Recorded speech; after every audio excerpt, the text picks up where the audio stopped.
Bali merupakan sebuah pulau yang berada di bagian timur Pulau Jawa dan bersebelahan dengan Provinsi Jawa Timur. Bali yang dikenal sebagai pulau dengan berbagai tempat wisata yang menarik untuk dikunjungi, bahkan sudah terkenal hingga mancanegara. Keunikan Bali yang terkenal hingga ke negara lain selain karena keadaan alam yang eksotis, juga karena uniknya masyarakat Bali dengan budaya dan adat istiadat di sana. Perkembangan budaya Bali tidak lepas warisan leluhur, sehingga sejarah kerajaan Bali tidak kalah menarik untuk diketahui. Dan berikut silsilah kerajaan Bali. Kerajaan Bali kuno dikenal sebagai masa awal dari silsilah kerajaan Bali. Sesuai bukti sejarah yang ditemukan, beberapa di antaranya yaitu candi di Bali. Bukti sejarah awal pendirian kerajaan Bali terbentuk cap yang terbuat dari bahan dasar tanah liat yang ditemukan di daerah Pejeng, Bali. Penemuan bukti sejarah ini disebutkan terbuat pada abad ke-8 Masehi. Bukti sejarah selanjutnya yaitu berupa prasasti.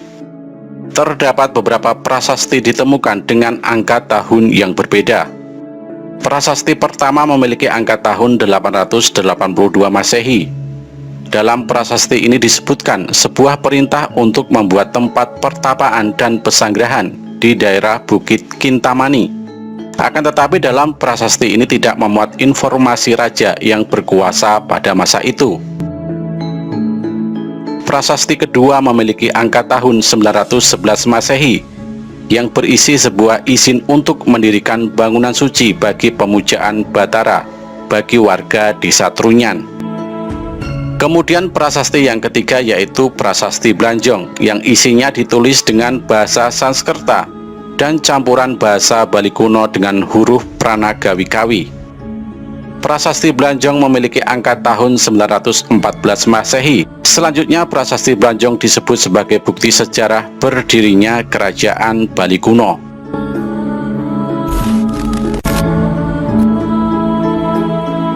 Raja pertama kerajaan Bali kuno disebutkan bernama Kesari Warmadewa atau Sri Kesari Warmadewa sebagai pendiri dinasti Warmadewa.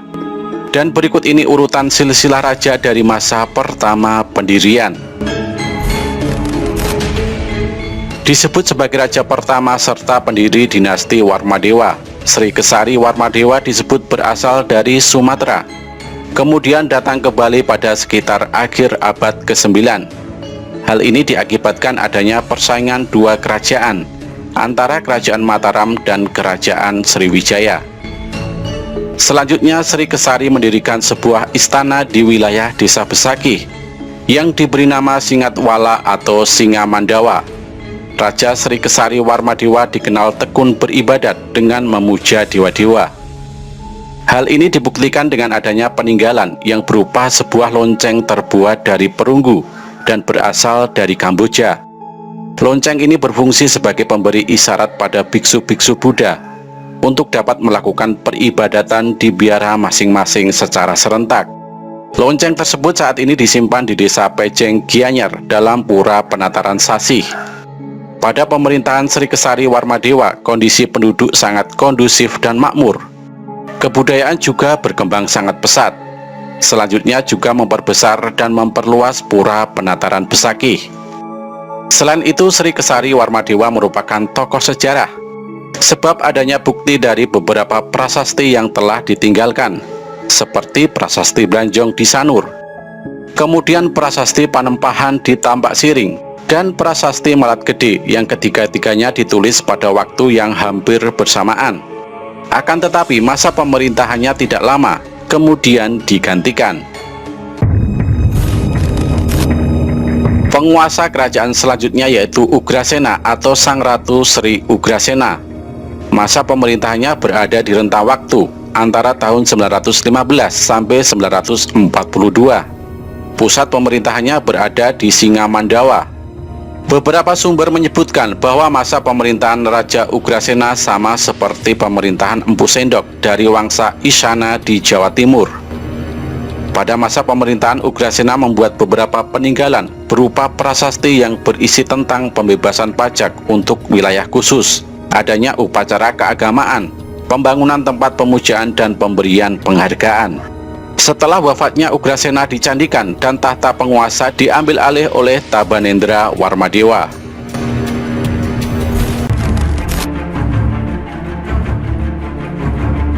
Setelah wafatnya Ugrasena, kepemimpinan raja dilanjutkan oleh Tabanendra Warmadewa yang merupakan keturunan dari Ugrasena. Raja Tabanendra Warmadewa memiliki seorang permaisuri bernama Ratu Sri Subadrika Dharmadewi yang disebutkan membantu pekerjaannya sebagai raja.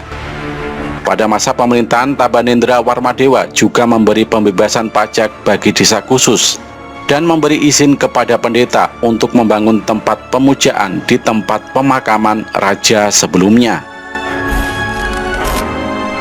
Indra Jayasingha Warmadewa juga dikenal dengan nama Jayasingha Warmadewa. Bukti sejarah masa pemerintahan Raja Jayasingha Warmadewa berupa sebuah prasasti dengan nama Prasasti Manukmaya dengan angka tahun 882 Saka. Prasasti tersebut berisi perintah raja untuk memugar Tirta di Empul, sekarang Tirta Empul di Tampak Siring. Hal ini karena saat itu Raja Jayasingha membangun dua pemandian yang terletak di desa Manukraya. Masa pemerintahan Janasadu Warmadewa berada sekitar akhir abad ke-10 Masehi, yang merupakan raja kelima dari Wangsa Warmadewa. Bukti sejarah Raja Jasanandu hanya ada satu prasasti saja, yaitu Prasasti Sembiran yang ada pada tahun 897 Saka atau 975 tahun Masehi, yang berisi perintah Raja Janasadu Warmadewa kepada warga desa Julah serta desa-desa di sekitarnya yang meliputi Indrapura, Buwundalam, dan Hiliran, supaya saling membantu saat memperbaiki tempat peribadatan serta mempersenjatai diri sebagai upaya perlindungan dalam peperangan dan menghadapi perampokan.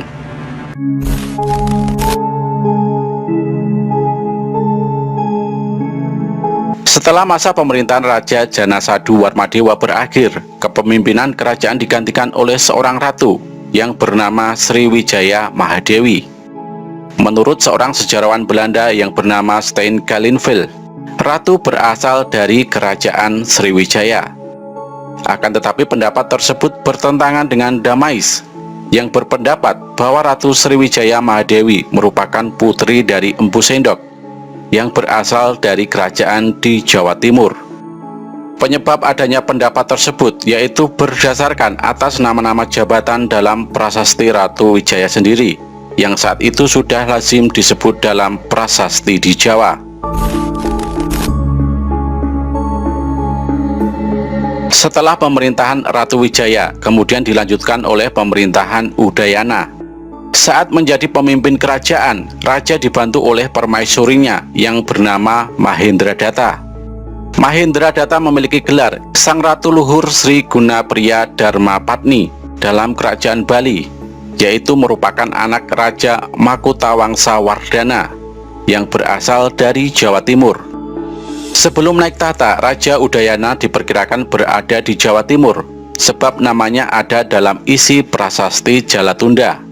Pernikahan antara Udayana dan permaisurinya yang berasal dari Jawa membuat sebuah perubahan dalam kebudayaan kedua wilayah kerajaan. Contohnya bahasa Jawa kuno digunakan untuk menulis isi prasasti dan pembentukan dewan penasehat, seperti di pemerintahan kerajaan Jawa mulai dilakukan. Pada masa ini kerajaan Bali mengalami kejayaan. Kemudian jalannya pemerintahan Udayana hanya dilakukan dan diatur oleh Raja Udayana, sebab ia hanya memimpin bersama permaisurinya, yaitu sampai tahun 1001 Masehi. Karena tahun tersebut Gunapriya wafat dan dikebumikan di Buruan. Setelahnya Raja Udayana tetap melanjutkan pemerintahan sampai tahun 1011 Masehi. Raja Udayana wafat dan dicandikan di Banukwa. Peristiwa tersebut dikuatkan dengan dasar prasasti Air Huang pada tahun 1011 yang isinya hanya menyebutkan nama Udayana. Raja Udayana memiliki 3 orang putra, yaitu Airlangga, Marakata, dan anak bungsu. Akan tetapi selama pemerintahan kerajaan Bali, Airlangga tidak pernah memerintah di Bali. sebab ia menjadi menantu Dharma Wangsa di Kerajaan Jawa Timur.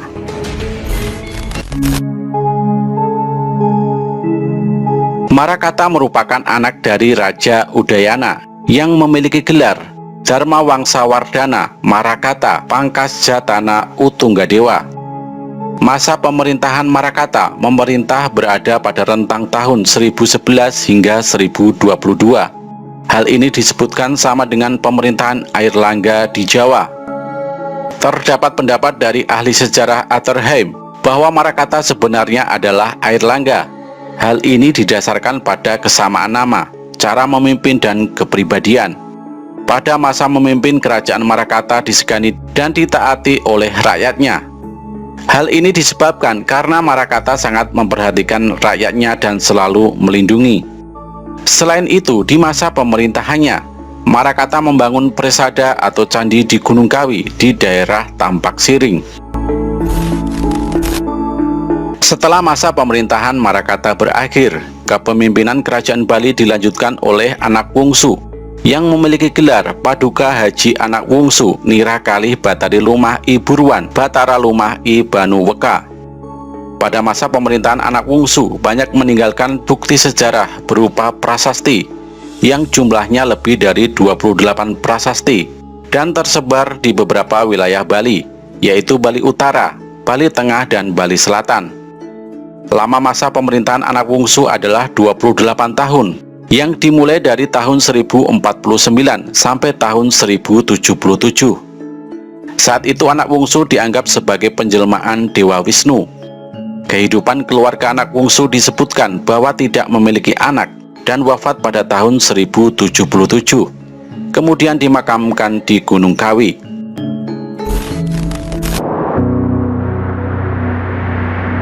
Setelah masa pemerintahan anak Wungsu, pemerintahan kerajaan Bali dilanjutkan dengan sebutan masa Wangsa Jaya, karena saat itu pemerintahan digantikan oleh Jaya Sakti dengan masa pemerintahan yang dimulai pada tahun 1133 hingga 1150 Masehi, yang juga memiliki kesamaan masa dengan pemerintahan Jayabaya di Kediri. Saat menjalankan pemerintahan, Raja Jaya Sakti memiliki penasihat pusat yang terdiri dari para senopati dan pimpinan keagamaan Hindu dan Buddha, serta masa kepemimpinannya menggunakan kitab undang-undang, yakni Kitab Uttara Widi Balawan serta Kitab Raja Wacana. Dan berikut daftar raja pada Wangsa Jaya. Sri Jaya Sakti dengan masa pemerintahan antara tahun 1133 hingga tahun 1150. Kemudian Raga Jaya dengan masa pemerintahan yakni tahun 1155. Selanjutnya adalah Jaya Pangus dengan masa pemerintahan antara tahun 1178 hingga tahun 1181. Arjayadeng Jayaketana, seorang ratu yang memerintah pada tahun 1200. Haji Eka Jayalancana yang merupakan penguasa bersama pada tahun 1200. Batara Guru Sri Adi Kunti Ketana dengan masa pemerintahan tahun 1204. Dan yang terakhir adalah Adi Dewalancana dengan masa pemerintahan pada tahun 1260.